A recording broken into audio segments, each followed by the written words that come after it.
जैसे आपको क्या कहें, आप में से किसी ने एक आध बार ऐसा करा है क्या कि धूप में से कांच की रोशनी को छांव में दिखाओ? किसी ने करा है?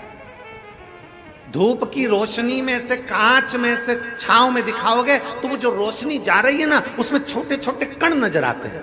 किस किस ने करा? जरा हाथ उठाओ जरा। हमने बचपन में करा। एक छोटा सा कांच का टुकड़ा लिया और उस कांच के टुकड़ों को धूप में से दिखाया, छांव में दिखाया, तो उस धूप में से दिखाने में उसमें एक रोशनी दिखती है। उस रोशनी में छोटे छोटे कण नजर आते हैं, छोटे छोटे कण नजर आते हैं। जितने छोटे कण उस रोशनी में नजर आते हैं, उससे भी 1000 गुना छोटा कण कर लो, उन कणों के रूप में पितर पृथ्वी पर विराजमान रहते हैं 16 दिन। कणों से भी कण छोटे, जीवात्मा के रूप में संसारवासियों के भीतर एक कण के रूप में वो आते हैं। लोग कहते पितर आते हैं जरूर, मृत्यु लोक में आकर अपने अपने पूर्वज अपने अपने दरवाजे पर आकर खड़े होते हैं। जो गया है वो आंस लेकर आता है। पितरों के आर्यमा स्वामी ने कहा कि ये 16 दिन सारे पितर पृथ्वी पर रहे, पितृलोक खाली हो गया।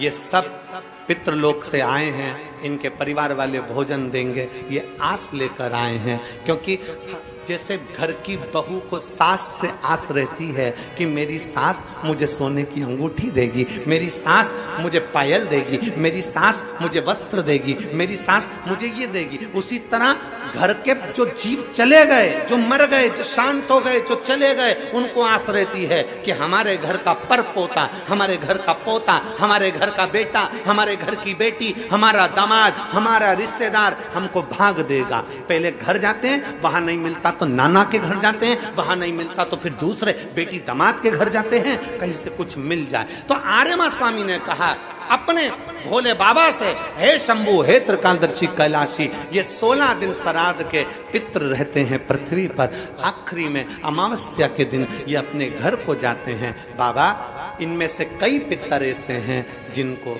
भोजन नहीं मिल पाता। जैसे उस बहन ने लिखा कि मैं नहीं थी। कई पितर ऐसे हैं जिनको भोजन नहीं मिल पाता। कोई एक साधन ऐसा बता दो शंकर भगवान, कोई एक साधन ऐसा बता दो भोलेनाथ कि अगर 16 दिन पितरों की कोई गलती भी हो गई हो, पितरों को भाग भी ना मिला हो, पितरों का अपमान भी हो गया हो, तो आखिरी दिन ऐसा कोई उपाय बता दिया जाए, आखिरी दिन ऐसा कुछ कर दिया जाए जिससे सारे पितर तृप्त होकर आशीर्वाद दें और उनके वंश को आगे बढ़ाने का, फलने फूलने का वर देकर पितर अपने घर को चले जाए। भगवान देवादिदेव महादेव मुस्कुराकर माता पार्वती जी की ओर देखे और मां जगत जननी भगवान शिव की ओर देखी और भगवान शंकर ने कह दिया, सुनो आर्यमा,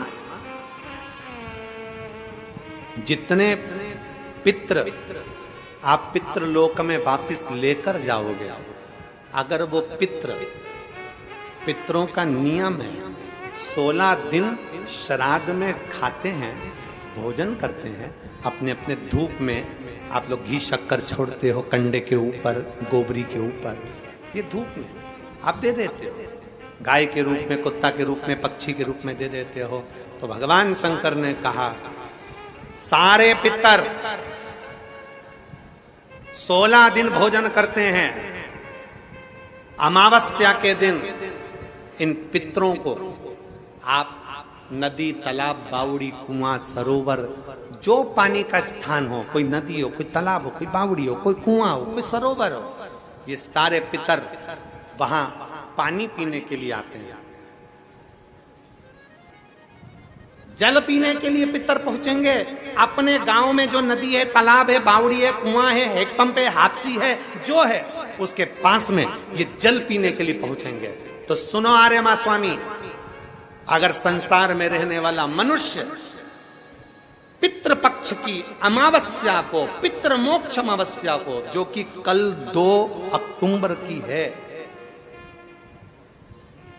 पितृपक्ष की अमावस्या, पितृमोक्ष अमावस्या जो कि कल 2 अक्टूबर की है, अगर पितृपक्ष अमावस्या के दिन प्रदोष के समय पर, प्रदोष का समय जानते हो ना, सूर्यास्त के समय जब होता है, प्रदोष का समय, अगर घर का व्यक्ति एक घी का दीप लेकर उस जलाशय, नदी, तालाब, बावड़ी, कुआं, हेडपंप जो उसके पास में हो, जो जलाशय पास में हो, वहां पहुंचकर प्रदोष काल में दक्षिण की ओर दिया जो लगेगा उसमें बत्ती लंबी लगेगी, गोल बत्ती नहीं। कौन सी बत्ती?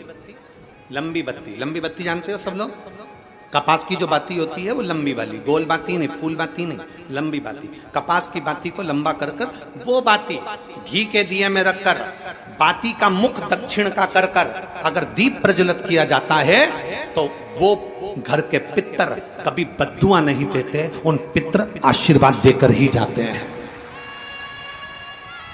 हमसे अगर अपमान हो गया, भोजन ना करा पाए, भाग ना दे पाए, कुछ तकलीफ हो गई, कोई कष्ट आ गया, हम हमारे पूर्वजों को नहीं पूछ पाए, तो पितृ मोक्ष अमावस्या के दिन मतलब कल 2 अक्टूबर को शाम के समय प्रदोष काल में अपने पास में जो नदी हो, अपने पास में जो बावड़ी हो, अपने पास में जो कुआं हो, अपने पास में जो हापसी हो, अपने पास में जो हो तुम्हारे नजदीक में, और अगर कुआं, बावड़ी, हापसी, तालाब कुछ भी नहीं हो तो पीपल का पेड़ या बट का बट वृक्ष या पीपल का वृक्ष या बेलपत्री का वृक्ष, इसके नीचे अगर तालाब, नदी, कुआं, बावड़ी नहीं है तो उस वृक्ष के नीचे अगर दक्षिण की ओर बाती का मुख कर दिया जाए और वहीं पर बाती को जला दिया जाए, उस दीपक को प्रज्वलित कर दिया जाए और अपने पूर्वजों को प्रणाम कर कर वापिस अपने घर पर आइए, पितृ दोष कभी नहीं हो सकता, पितृ शांत ही रहे,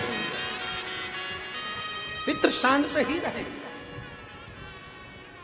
भगवान शिव कहते हैं, सुनो आर्यमा स्वामी, ये प्रदोष काल का समय मेरा, और शंकर भगवान कहते हैं ये मेरा और पार्वती के भ्रमण का समय है। प्रदोष काल का समय 33 कोटि देवता, भगवान इंद्र अपनी इंद्राणी के साथ रोज घूमने नहीं जाते, नारायण भगवान अपनी लक्ष्मी के साथ रोज घूमने नहीं जाते, 33 कोटि देवता अपनी अपनी धर्म पत्नी के साथ रोज घूमने नहीं जाते, पर केवल एक देवाधिदेव महादेव ऐसे हैं जो अपनी धर्म पत्नी के साथ नंदी पर बैठकर प्रत्येक दिन, प्रतिदिन प्रदोष काल में शाम के समय मेरे शंकर पार्वती भ्रमण पर जाते हैं। भ्रमण। आर्यमा स्वामी, प्रदोष काल में मैं और पार्वती दोनों नंदी पर बैठकर जाएंगे, नंदी पर बैठकर जाएंगे, और जिस सरोवर, जिस तालाब, जिस बावड़ी, जिस कुआं, जिस स्थान पर लोग दीप दान कर रहे होंगे, वहां के सारे पूर्वजों को, पितरों को हम स्वयं अपने नंदी पर बिठाकर पितृ लोक छोड़कर आएंगे। ये शिव तत्व है, ये शिव तत्व है। और खाली ना जाता कोई दर से तुम्हारे, खाली ना जाता कोई दर से तुम्हारे, मैं भी खड़ी हूँ नन्ही बाएं अपने हृदय लगा लो, गिरा जा रहा हूँ, उठा लो, भोले अपने दर से अब तो ना टालो, गिरी जा रही हूँ, उठा लो। पितृपक्ष की अमावस्या मतलब 2 अक्टूबर, भगवान देवाधिदेव महादेव खूब आनंदमय भावों से अपने पितरों के निमित्त जलाशय, नदी, तालाब, बावड़ी, कुआं जो तुम्हारे पास में हो वहां जाकर घाट पर दीप दक्षिण की बाती लगाकर उसको प्रज्वलित अवश्य कर, अवश्य।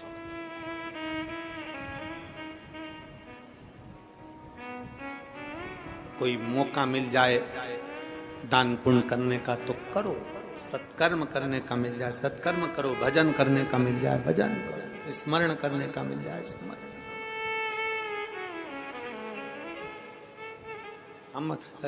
हम फिर वापिस अंजुम ताई जी को और आमदार सुहास अन्ना जी को बहुत बहुत साधुवाद देते हैं। ताई इतने सारे भक्तों को, शिव भक्तों को भोजन कराने के लिए लोग आमंत्रित करते हैं, पर श्राद्ध पक्ष में आपके इतने शिव भक्त नांदगांव के जो इस सामने बनी भोजनशाला में भोजन कर रहे हैं ताई, उसके लिए आपको साधुता देते हैं। बहुत बहुत साधुता। इतना शिव भक्त, मेरे ओघड़ी शंकर का इतना भक्त, आपकी जो सामने भोजन भंडारा चल रहा है उसमें इतने शिव भक्त अगर भोजन कर रहे हैं तो ताई आपको बहुत बहुत साधुवाद है, उसके लिए बहुत बहुत साधुवाद। अन्ना जी आपको बहुत साधुवाद। कितना लोग तड़पते हैं कि हमारे घर लोग आए और श्राद्ध पक्ष में मुख झूठा करें। इतने नांदगांव के इतने शिव भक्त आपकी इस भोजनशाला में मुख झूठा कर रहे हैं, उसके लिए साधुता आपको। श्री शिवाय नमस्ते। साधुता है, बहुत बहुत साधु। कितना कितना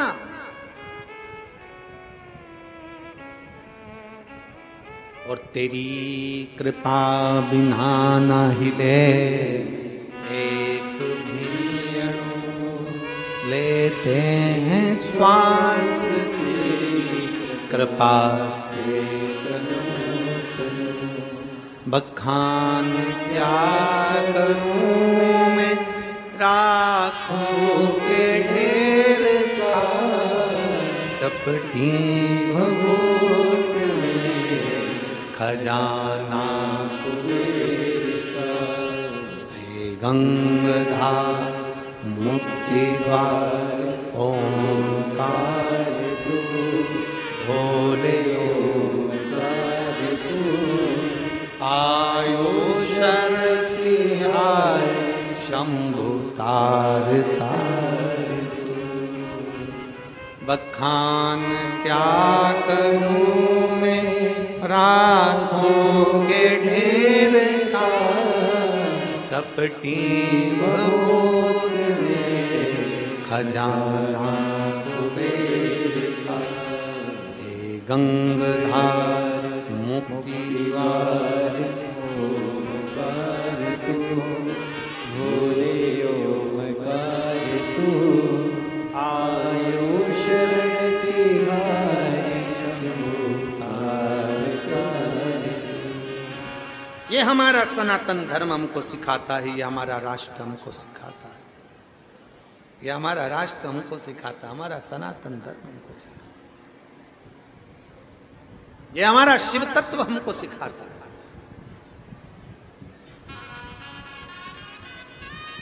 कल उस माता ने एक प्रश्न और लिखा था, गुरुजी श्राद्ध में कौवे को भोजन क्यों दिया जाता है?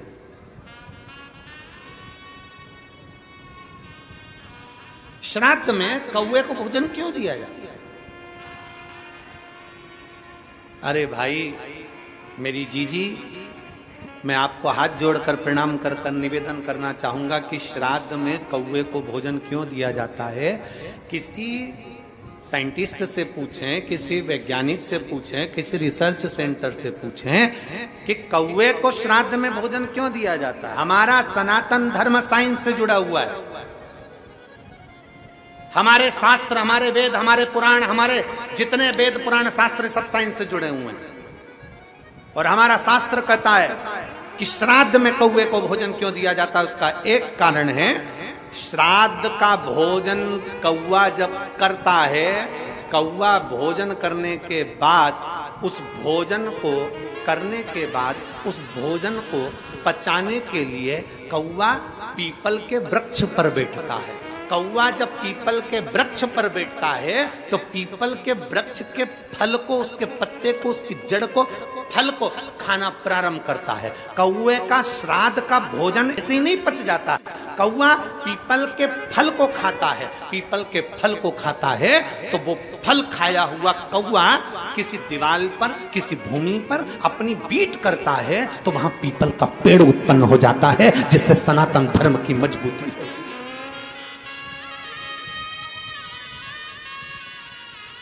पीपल का वृक्ष उत्पन्न हो जाता है। पीपल का वृक्ष क्योंकि वो प्रकृति की रक्षा के लिए है, प्रकृति की रक्षा।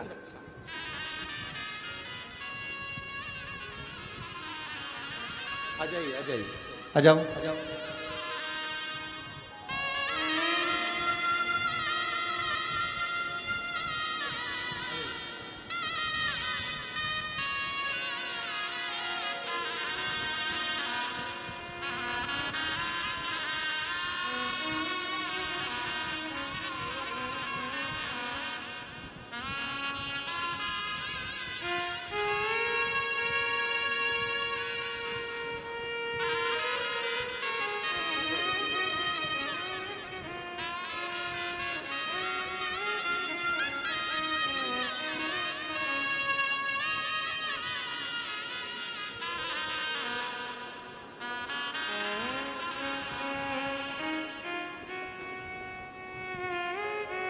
श्राद्ध पक्ष का, श्राद्ध पक्ष का वो भोजन कौआ पचा नहीं चाहता। पीपल का फल खाता है, भोजन पचाता है।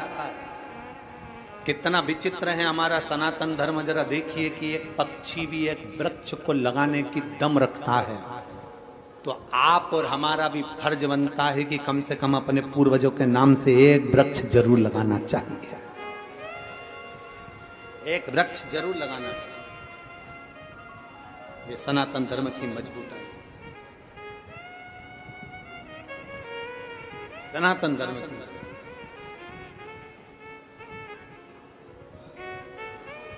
और तेरी कृपा बिना न हिले एक भी अणु, लेते हैं श्वास तेरी कृपा से। बखान क्या करूं रातों के ढेर का, चपटी बबूत में खजाना गंगधार मुक्ति द्वार ओंकार तू, भोले आयो शरती शंभुतार। चारों तरफ प्रकाश करने की सामर्थ्यता सनातन धर्म की,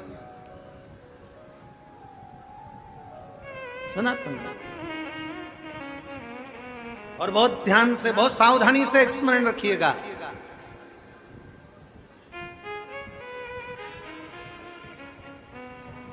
दिन में सूर्य प्रकाशित करता है, दिन में सूर्य प्रकाशित करता है, रात्रि में चंद्र प्रकाशित करता है। दिन में सूर्य प्रकाशित करता है, रात को चंद्रमा प्रकाशित करता है, रात को चंद्र प्रकाश करता है। और तीनों लोक में सनातन धर्म प्रकाश करता है। ये हमारा ये हमारा सनातन धर्म है। दिन में सूर्य प्रकाश करता है, रात में चंद्र प्रकाश करता है, और तीनों लोक में सनातन धर्म प्रकाश करता है। ये हमारे सनातन धर्म की मजबूताई, इसका प्रकाश भूमंडल पर सदा आनंद देने वाला है। आनंद,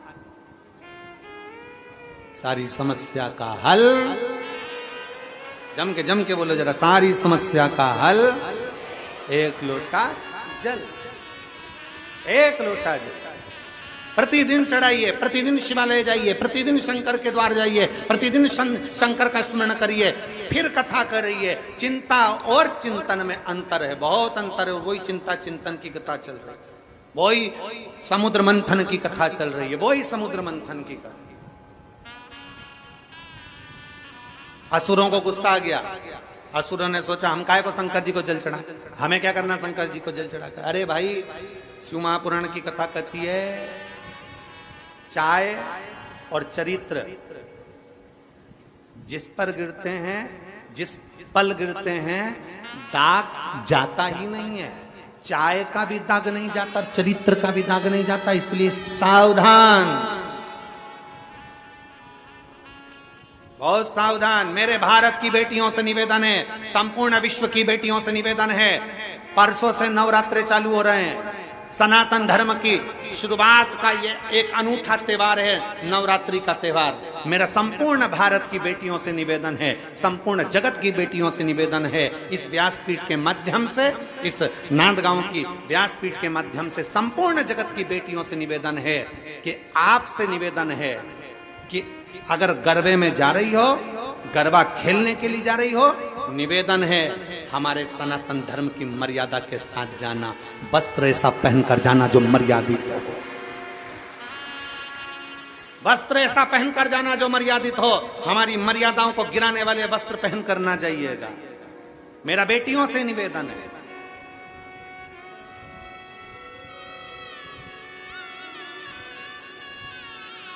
और इस भूमि से इसलिए कह रहा हूं क्योंकि ये हमारे बीच में बैठी हैं अंजुम ताई, सो अंजुम ताई, मैं आपके सम्मुख में ये बात इसलिए कह रहा हूं क्योंकि आप यहाँ की सारी बेटियों को, सारी महिलाओं को एक ऊर्जा दे, अगरबत्ती बनाने का, धूप बत्ती बनाने का, कप बनाने का, बेग बनाने का, ये करने का, आप बेटियों को ऊर्जा देते। इसलिए इस व्यासपीठ से ये शब्द निकला कि मेरा भारत की बेटियों से निवेदन है कि अपनी मर्यादा ना भूलें, अपने तन पर जो वस्त्र धारण कर आप जाएं, कथा आप उसमें गरबे के अंतर्गत तुम मर्यादित वस्त्र पहनकर जाना, मर्यादा से हटकर वस्त्र ना पहनना, मर्यादित वस्त्र का स्मरण किया। एक ऊर्जा आपके भीतर हो और वो ऊर्जा आपके अंदर रहना चाहिए। शिव महापुराण की कथा कहती है, भगवान शंकर का चरित्र कहता है, चाय गिरी कपड़े पर दाग नहीं गया, चरित्र गया दाग नहीं गया। आप उसको मजबूत बनाइए, उसको प्रबल बनाइए। असुरों ने कह दिया, राक्षसों ने कह दिया, हम मंथन कर रहे हैं, हम शंकर को जल नहीं चढ़ाएंगे, हम शिव जी को जल नहीं चढ़ाएंगे, हम शंकर का चिंतन नहीं करेंगे। भगवान विष्णु ने कह दिया, चिंतन तो करना पड़ेगा, आप काम करते रहो, और काम करते करते, समुद्र मंथन करते करते शंकर को याद करिए। शिव को याद किया, समझ लो कि शंकर का अभिषेक हो गया, शिव को याद किया, समझ लो शंकर का भजन हो गया। तुम याद, एक पत्र है,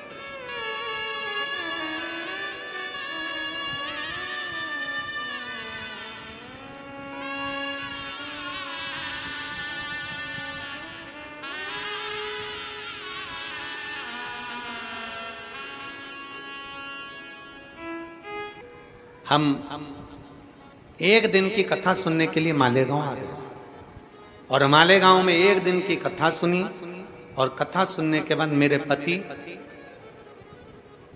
और मेरी पत्नी, हम दोनों मालेगांव से एक दिन की कथा सुनकर चल दिए, क्योंकि मेरे नशा करने की आदत है, नशा छूटता नहीं।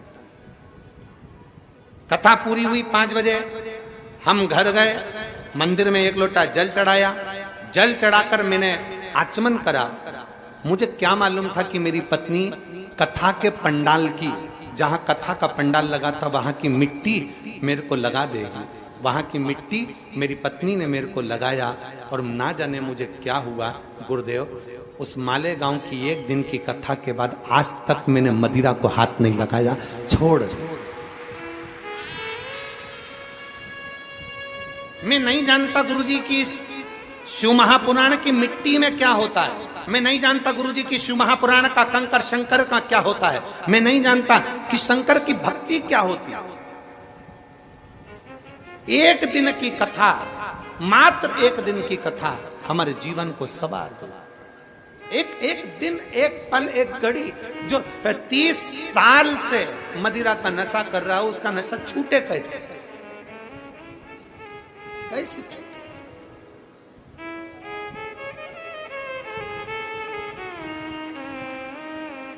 आए क्या? आ जाओ।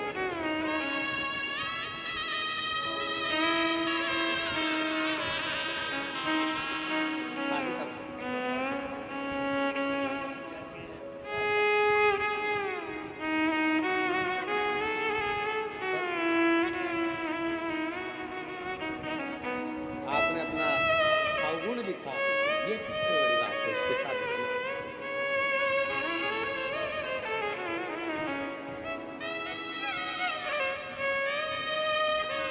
एक शिव भक्ति, दुनिया के लोग कहें कि कथा में क्या मिलता है, आपसे निवेदन है, कल तो मासिक शिवरात्रि थी, आज हमारे शिव महापुराण की शिवरात्रि है। आपको मालूम होगा शिव पुराण में 6ठे दिन शिवरात्रि रहती है।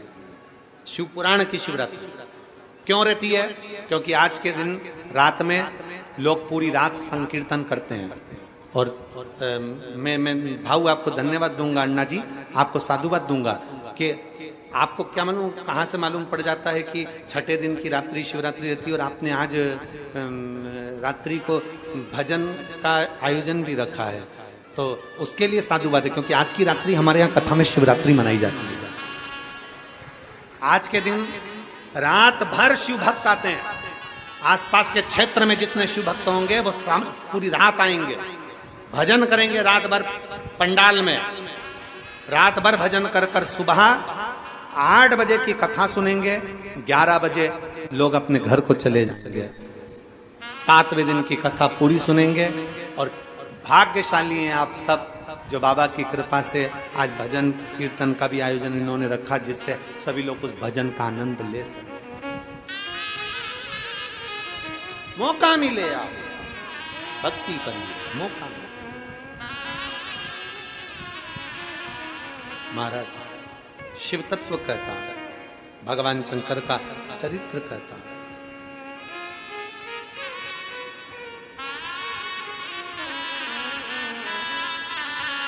भगवान शंकर का पवित्र चरित्र वर्णन कर रहा है। अब दया करो हे भोलेनाथ, मस्त रहूं तेरी मस्ती में। अब दया करो हे भोलेनाथ, मस्त रहूं तेरी मस्ती में। मेरे सिर पर रख दो अपना हाथ, मस्त रहूं तेरी मस्ती में। मेरे सिर पर रख दो अपना हाथ, मस्त रहूं तेरी मस्ती में। मेरे सिर पर रख दो अपना हाथ, मस्त रहूं तेरी मस्ती में। मेरे सिर पर रख दो अपना हाथ, अब दया करो हे भोलेनाथ, मस्त रहूं तेरी मस्ती में। अब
दया करो हे भोलेनाथ, मस्त रहूं तेरी मस्ती में।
हो भोलेनाथ, मेरे मन में बसे हो भोलेनाथ।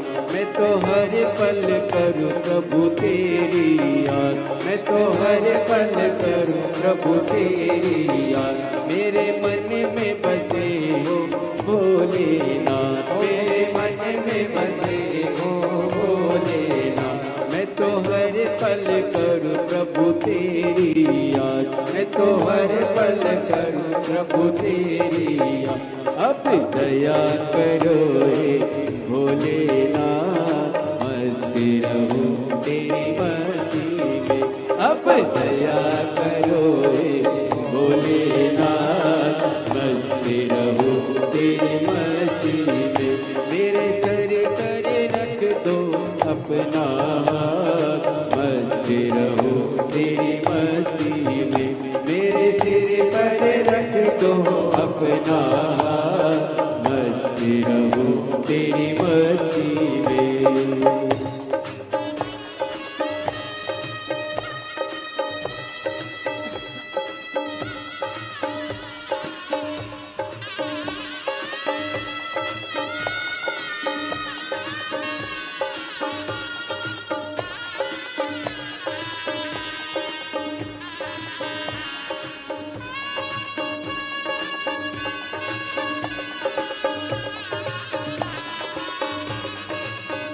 जय हो।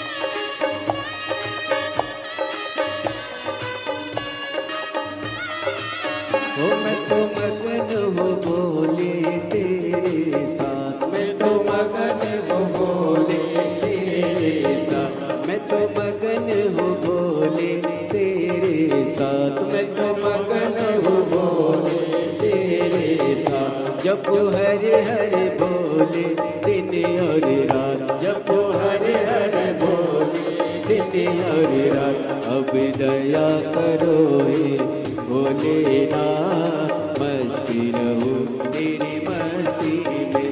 अब दया करो हे भोलेनाथ, मस्ती रहूं तेरी मस्ती में।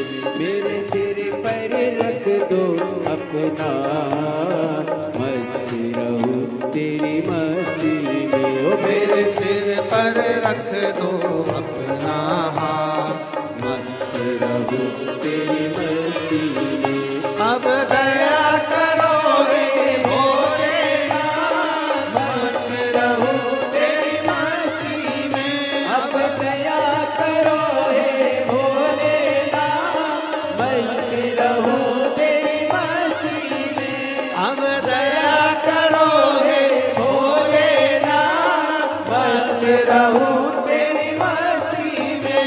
अब दया करो हे भोलेनाथ, मस्त रहूं तेरी मस्ती में। अब दया। महाराष्ट्र वालों गरबा आता है, गरबा गरबा आता है आप लोगों को? अब दया, जिसको गरबा आता है जरा एक बार बड़े प्रेम से अपनी अपनी जगह पे बड़े भाव से।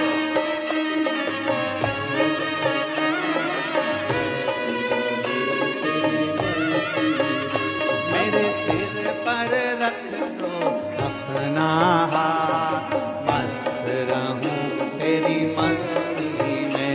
मेरे सिर पर रख दो दोनों हाथों से।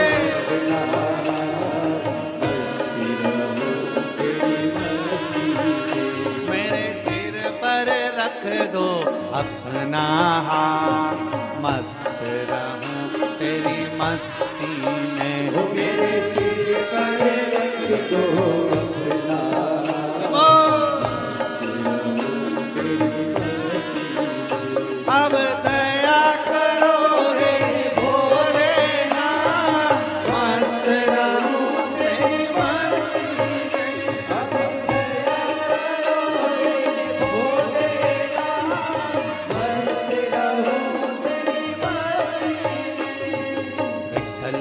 विठ्ठल विठ्ठला हरि ओम विठ्ठला ओ विठ्ठल विठ्ठल विठ्ठला हरि ओम विठ्ठला ओ पंढरपुर में आवेला हरि ओम विठ्ठला ओ तुकाराम जी गावेला हरि ओम विठ्ठला ओ तुकाराम जी गावेला हरि ओम विठ्ठला चलो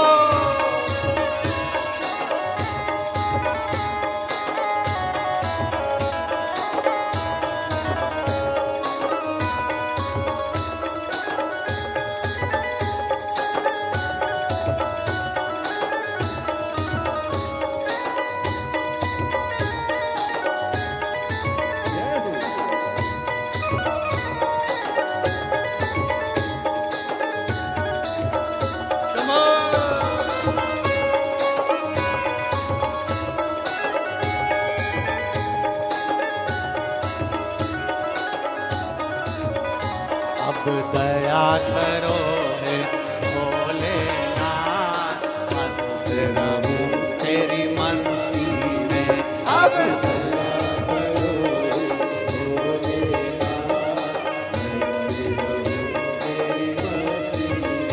मेरे सिर पर रख दो अपना हाथ मस्त रहूं तेरी मस्ती में मेरे सिर पर रख दो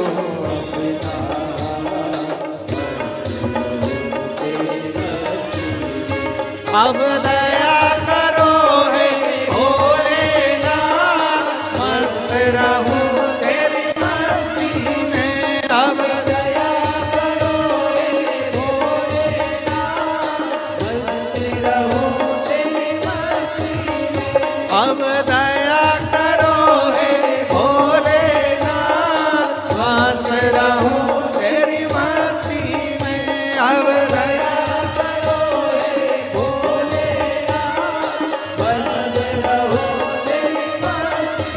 बोल विश्वनाथ भगवान की हर हर।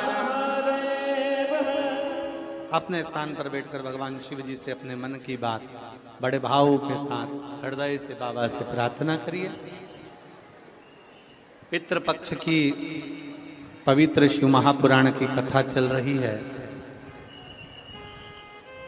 आज और कल 2 दिन और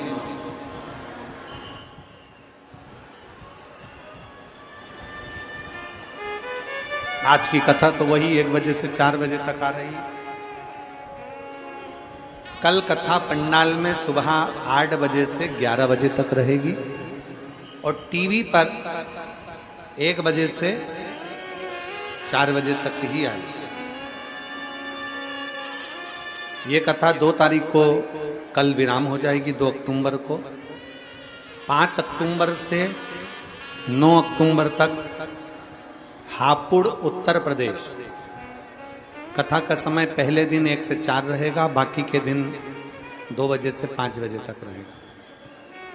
JMS group of institute, national highway 9, bypass road, Hapur में 5 दिवसीय श्री हनुमान शिव महापुराण की कथा होगी।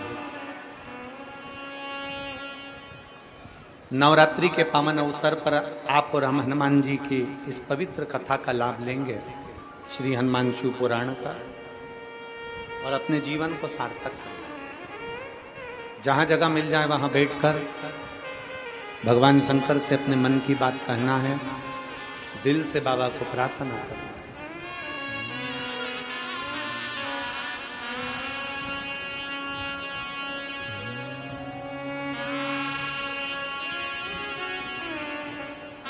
श्री शिवाय नमस्तु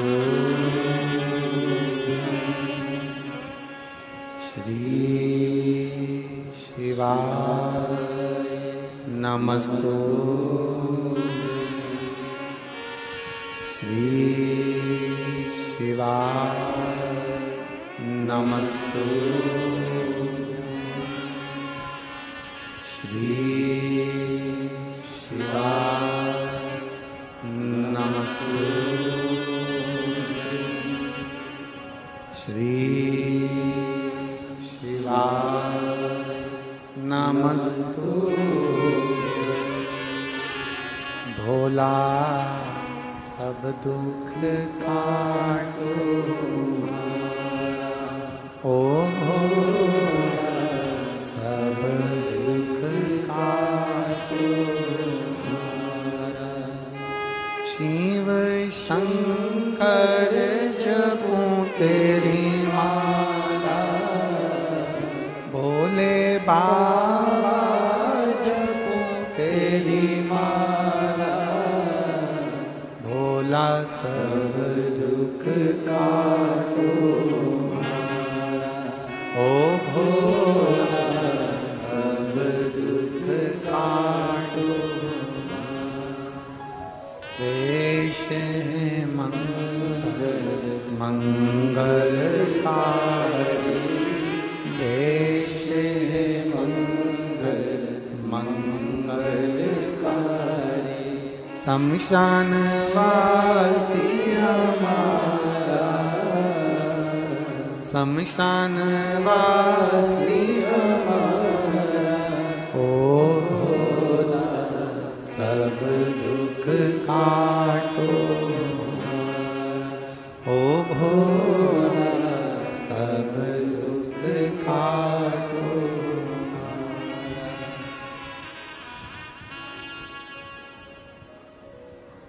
भगवान देवाधिदेव महादेव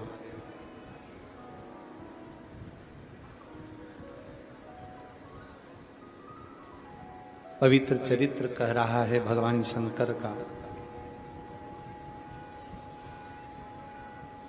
देवता और असुर मिलकर मंथन कर,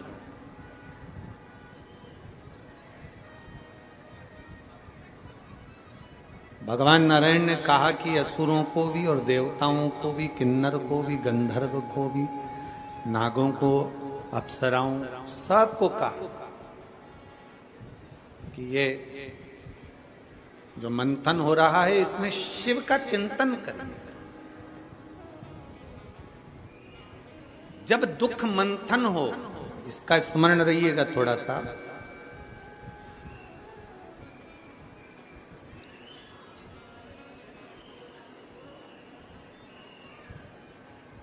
अगर मान लो थोड़ा सा दुख अपनी जिंदगी में ज्यादा आ गया, थोड़ी तकलीफें ज्यादा आ गई, थोड़े समस्या ज्यादा आ गई, थोड़ी परेशानियां ज्यादा आ गई, हिम्मत ना हारना। दुख में, तकलीफ में, कष्ट के समय पर अपनी मेहनत को 4 गुना करिए। कोई कंपटीशन एग्जाम देने बैठ रहे हो, कोई परीक्षा देने बैठ रहे हो, कोई पढ़ाई कर रहे हो, कोई जाकर जॉब करने की तैयारी, अपनी मेहनत को 4 गुना बढ़ाओ। अभी तक जितना पढ़ा था उससे ज्यादा पढ़ाई करो। अभी तक जितनी मेहनत करी थी उससे ज्यादा मेहनत करिए। और फिर भगवान शंकर को 1 लोटा जल चढ़ाकर, 1 बेलपत्र शहद चढ़ाकर बाबा से विनय कर कर चले जाए। मेहनत 4 गुनी करना है।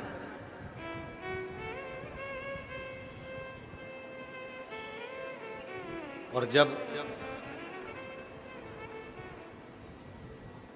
आप भगवान पर आश्रित हो जाते हो, एक पत्र है,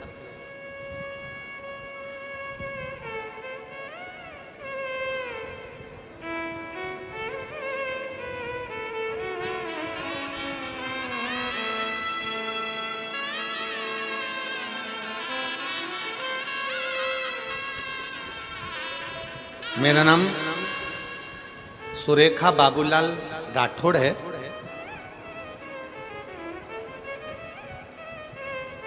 मेरा पता मोला डोंगरी तालुका नांदगांव नासिक। मोला डोंगरी है कि मैला डोंगरी है? तुम समझ गए ना? बस ठीक, जाने दो। तुम्हें समझ में आना चाहिए, बाकी के तो सब चल जाए। मेरा पता, मेरा नाम सुरेखा बाबूलाल राठौड़ है। मेरा पता देश तालुका नांदगांव नासिक है। ठीक है, कहीं बैठी हैं? आ जाओ, एक बिलपत्र ले जाना। आ जाइए, आ जाइए। बच्ची आई हो तो उसको भी ले आइए। मैं तालुका नांदगांव नासिक की रहने वाली हूं। मैं सबसे पहले माननीय सुहास अन्ना कांदे जी को धन्यवाद देना चाहती हूं, जिनकी वजह से हमें नांदगांव वासियों को ये कथा श्रवण करने का सौभाग्य मिला। गुरुजी, आपके एक लोटा जल में क्या वर्णन करूं। मेरी छोटी बेटी 11th क्लास में पढ़ती है। रात को उसको पेट में दर्द हुआ। बहुत ज्यादा तकलीफ होने के बाद में हम उसको नांदगांव हॉस्पिटल में, वर्धमान हॉस्पिटल में लेकर गए। हॉस्पिटल में लेकर गए तो डॉक्टरों ने दवाई वगैरह दे दी, जांच वांच चालू हुई और जांच होने पर पता चला कि इसका अभी की अभी 1-2 दिन के अंदर ही ऑपरेशन करना पड़ेगा। बच्चे का ऑपरेशन करने के लिए जब बोल दिया गया, हम घबरा गए। तब हमने विचार करा कि इसको और भी हॉस्पिटल में दिखाएंगे। हम उसको लेकर 40 गांव के हॉस्पिटल में पहुंच गए। 40 गांव के हॉस्पिटल में भी हमने बताया तो वहां के डॉक्टरों ने भी कहा कि इसका ऑपरेशन कराना ही पड़ेगा। अब हम घबरा गए, करें तो करें क्या। 11th क्लास की मेरी बेटी और इसका ऑपरेशन कराना ये कहां तक श्रेष्ठ कर है। तब हमने किसी के कहने पर, हॉस्पिटल के बाहर एक ऑटो वाले के कहने पर हमने शंकर जी को जल चढ़ाया। शिव जी का चढ़ा हुआ जल हमारी बेटी को देना प्रारंभ करा। किसी ने हमको भगवान शंकर का रुद्राक्ष सीहोर का लाकर दे दिया। हमने उसी को तांबे के कलश में गलाकर शंकर को चढ़ाकर वो पानी अपनी बेटी को देना प्रारंभ करा। और हम 40 गांव 4 दिन के बाद में बेटी को ऑपरेशन के लिए लेकर गए। जब बेटी को ऑपरेशन के लिए लेकर गए तो वहां पर डॉक्टरों ने ऑपरेशन के पहले जांच करा और जांच में आकर कह दिया कि इसको अब ऑपरेशन की जरूरत नहीं है, तुम्हारी बेटी पूर्ण तरह से ठीक हो चुकी है। मैं बाबा को धन्यवाद देने के लिए आई। आ जाइए, अगर आए हो। मेरा नाम सुरेखा बाबूलाल राठौड़ है। मेरा पता देश तालुका नांदगांव नासिक है। ठीक है, शिव कृपा। आ जाओ।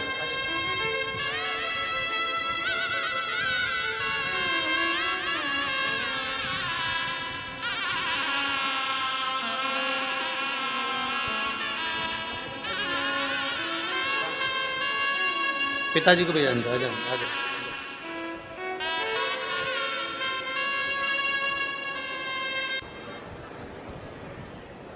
भाग्यशाली हैं